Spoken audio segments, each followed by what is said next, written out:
E aí, só se sobrasse dinheiro, é que pagariam os outros credores, inclusive os bancos. Hoje mudou. Paga-se primeiro os trabalhadores no percentual, mas já paga os bancos. Os bancos já recebem junto com o Estado, com os impostos. Tudo isso foi aqueles anos neoliberais em toda a América Latina.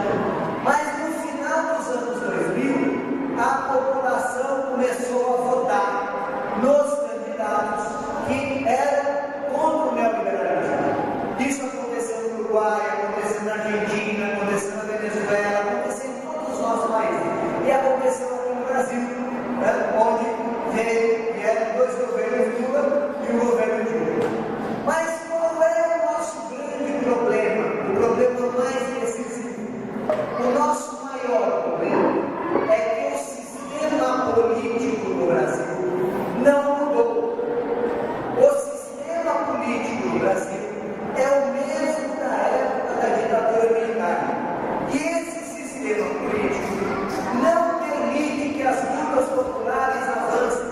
Veja, vocês estão aqui organizando lutas por moradia, lutas por educação, lutas por saúde, mas as lutas que vocês estão organizando aqui esbarram no nosso sistema político que não permite transformações, não permite mudanças na reforma agrária, não permite mudanças no sistema de saúde, não permite uma educação pública e gratuita, não permite um sistema de saúde público e não permite um acesso à moradia. Por que ele não permite? Porque no nosso sistema político o poder é controlado fundamentalmente por quem tem recursos, grandes recursos privados e controle das grandes empresas privadas e transnacionais. Quem são os senadores e deputados desse país? Aliás, eu lhes pergunto, para que serve o Senado? Para que tem o Senado no Brasil? Por que precisamos ter um Senado com figuras que ficam 8 anos no Senado? Qual é a razão disso? Qual o sentido da existência desse Senado? Mas veja, os senadores e os deputados são majoritariamente eleitos pelas grandes empresas, pelos grandes financiamentos privados. Isso faz com que o Congresso Nacional seja um Congresso Nacional que não representa a realidade do povo brasileiro.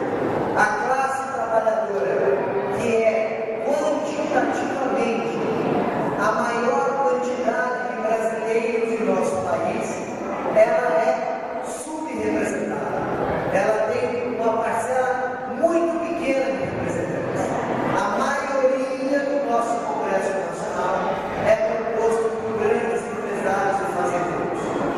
A maior articulação do nosso Congresso Nacional é a chamada Frente Ruralista, que é controlada pelos grandes fazendeiros e pelos donos de terra. E os donos de terra no Brasil são muito menos de 1%. No entanto, eles têm a maioria dos deputados, a maioria dos senadores. Veja, neste sistema político, mesmo quando a gente elege o presidente, nós não avançamos, nós andamos ou parados ou retornando para trás. Nós não conseguimos, porque o sistema político impede, obriga a fazer as alianças espúrias, obriga, se o presidente ou uma presidenta quer se manter no governo e não quer sofrer política, ela tem que fazer aliança com esses setores mais bandidos que tem na sociedade, com partidos que só querem dinheiro, com grupos que só querem obter vantagens. Esse processo, veja, para nós não dá mais. Nós temos que mexer nisso. E só tem um caminho para mexer nisso.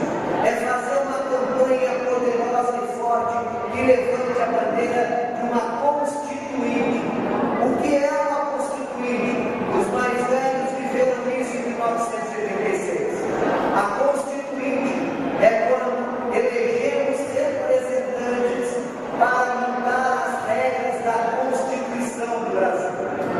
E nós precisamos não de qualquer reforma política, precisamos de uma reforma política constitucional, que mexa com as questões da Constituição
importância dessa luta. E é isso que vai nos assegurar essa tremenda vitória, que é conseguir mudar esse país, mexendo no seu problema principal. Não adianta ganhar as eleições para a presidência da República, para governo, para prefeitura, enquanto o sistema político for contra nós. Nós vamos continuar paralisados, andando para trás. Pode eleger a pessoa melhor do mundo, pode eleger o mais bem intencionado, ele vai ter que governar com as regras do jogo. E as regras do jogo são contra nós.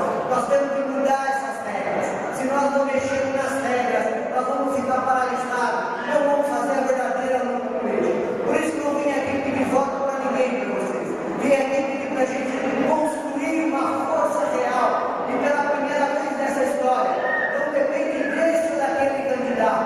Depende da nossa força, como foi na direita já. Muito obrigado.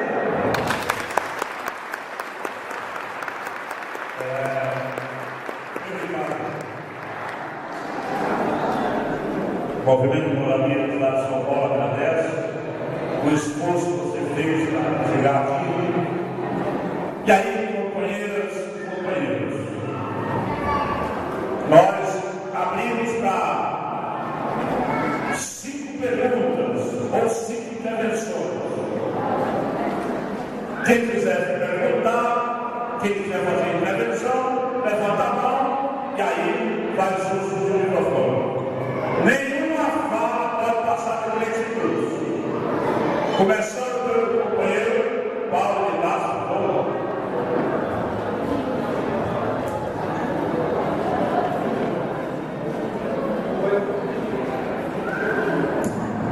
Companheiro Juninho, muito obrigado pelo seu primeiro, mas eu queria botar uma questão que está dividindo a população, que é o seguinte: tem gente falando, não, mas aí a Constituição vai mexer na questão do voto político. Quer dizer, são várias questões que estão sendo colocadas para dividir, né? A ideia do que seria a reforma política.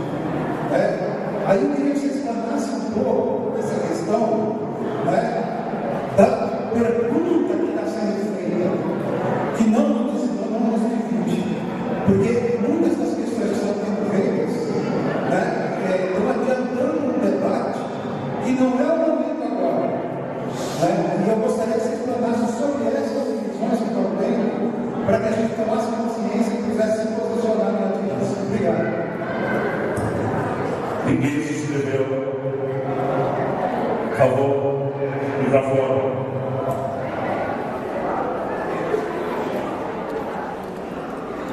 Boa tarde a todas e todos.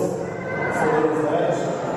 Eu gostaria de fazer uma pergunta ao companheiro Ricardo. Ele falou sobre o sistema político que nós temos no Brasil hoje, que é o mesmo sistema político que vem desde a ditadura militar, o sistema político oligarca, e centralizador.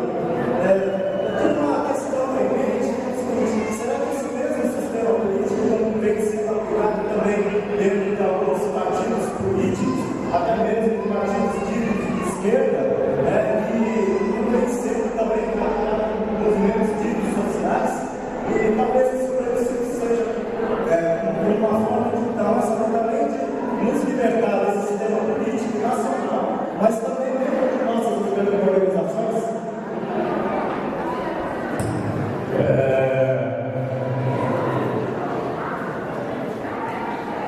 Alguém mais quer fazer uso da palavra? Senão eu vou fazer o ar.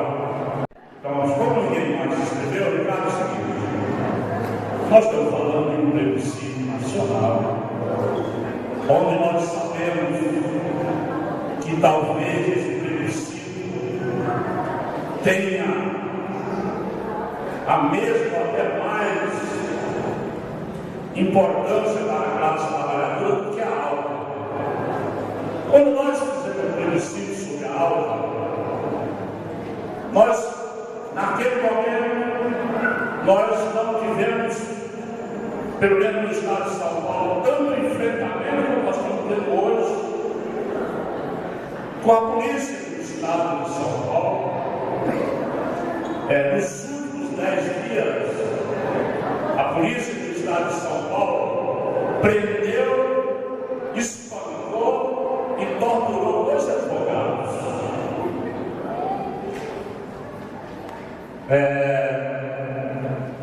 Tem alguns trabalhadoras que estão para responder no processo por conta das manifestações, as últimas manifestações agora na Copa. Você não acha que isso é um ensaio para o enfrentamento de fato, mesmo desses caras com a democracia burguesa, que eles mesmos defendem? Porque se nós defendemos a democracia participativa, eu acredito que esse plebiscito, para eles, pode ser a gota d'água. E eu acredito que vai ser muito difícil a gente fazer um plebiscito com a burguesia, com a vontade de beber sangue como nós estamos vendo. E eu queria saber essa posição. Ninguém se inscreveu em você. Que fala, pode pegar. Bem, começa pelo que o GG falou. Muitos de nós ainda se lembram do professor Florestan Fernandes. O professor Florestan Fernandes foi até eleito deputado constituinte em 1986 pelo PT. O professor Florestan Fernandes, que já morreu, nos deixava um alerta muito grande na década de 80. E que hoje a gente precisa estudar e reler esse ensinamento dele com muito cuidado. Ele dizia nos anos 80, quando a gente estava enfrentando a ditadura, no final da ditadura, ele falava: se nós não conseguirmos derrotar o projeto da ditadura, mesmo que a gente conquiste a democracia, o sistema montado pela ditadura vai nos aprisionar lá na frente. O que ele estava dizendo? Na década de 80, a ditadura militar percebeu que ela não tinha muito tempo de sobrevivência. Nem os Estados Unidos já não estavam tão apoiando, porque ela já tinha feito o seu serviço sujo.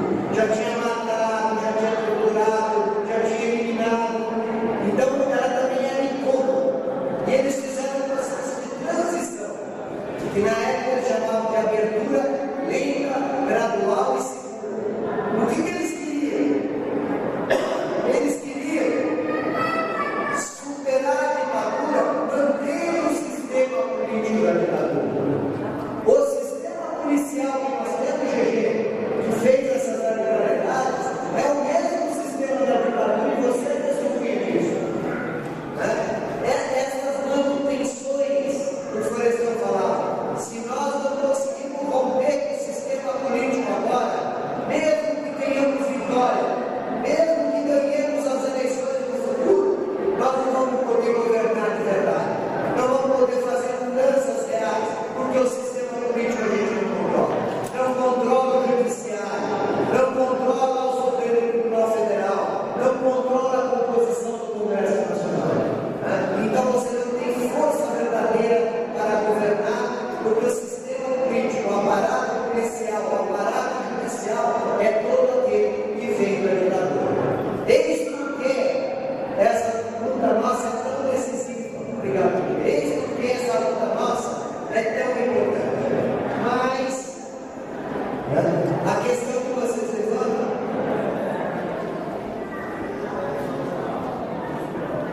e se fizermos uma constituinte e tivermos derrota? Vários nos colocam essa questão. E se a gente fizer uma constituinte e for derrotar? E se vier a pena de morte? Alguém tem dúvida se colocar aí o povo perguntar, prefere ou não prefere pena de morte? A parte da pena de morte. E muitas outras coisas podem ter retrocesso. Veja, primeira coisa que nós devemos considerar: toda a luta que a gente faz na vida, a gente pode perder ou pode ganhar. E nós nunca deixamos de lutar com medo de que a gente possa perder. Porque quem deixa de lutar com medo de que possa perder, jamais luta. Mas nesse caso, nós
Obrigado, Ricardo.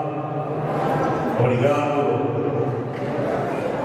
mais uma vez por dizer, Ricardo, possivelmente nós vamos trazer você aqui de volta daqui a um mês, ou outra companheira, outro companheiro, porque no mês passado nós já trouxemos uma companheira, esse mês você, e mês de agosto a gente quer trazer alguém que ajude na organicidade da proposta, como fazer a correta assinaturas e votos.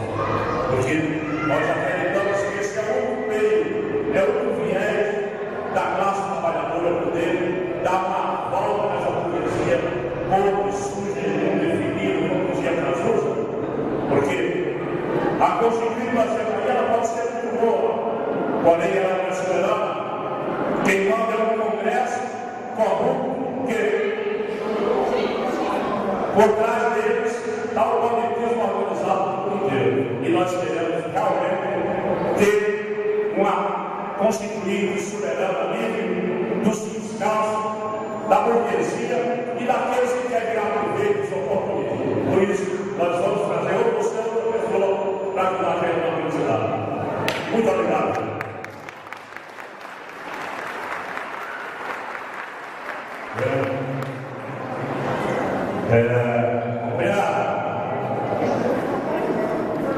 A gente está dando os informes? Não. Mas antes que os informes, vocês peguem o papel que vocês estão tentando aí, por favor. E procurem aí a letra de número 5, para não dizer que falei das coisas. Para não dizer que falei das coisas, aquela música caminhando e cantando e gerar um problema. Então vamos lá. Caminhando e cantando e seguindo a canção, somos todos iguais, braços dados orando, nas escolas, nas ruas, campos, pontos do som, caminhando e cantando e seguindo a canção. Vem-nos embora. Quem sabe faz a hora, não espera acontecer.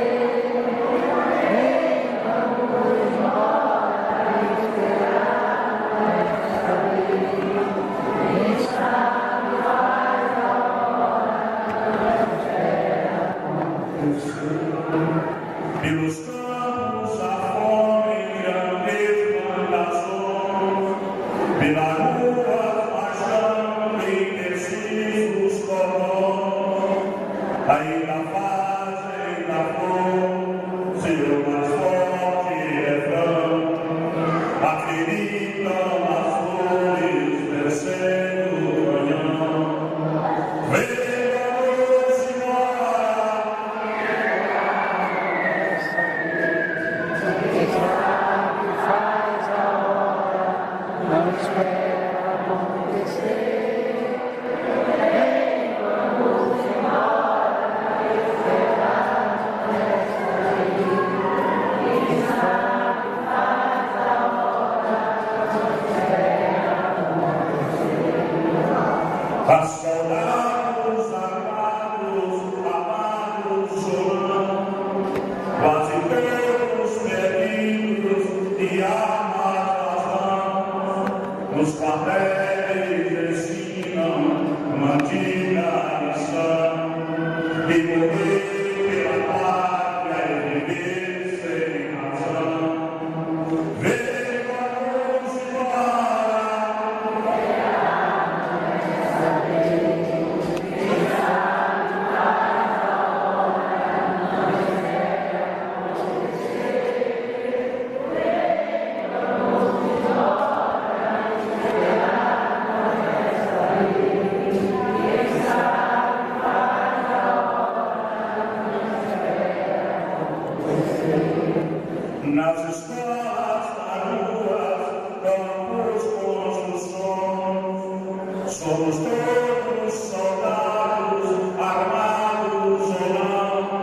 caminhando e cantando e seguindo a canção. Somos todos iguais, braços dados ou não. Os amores na mente, as flores no chão, a certeza na frente, a história na mão. Caminhando e cantando e seguindo a canção, aprendendo e ensinando uma nova lição. Venha a música.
Essa aí.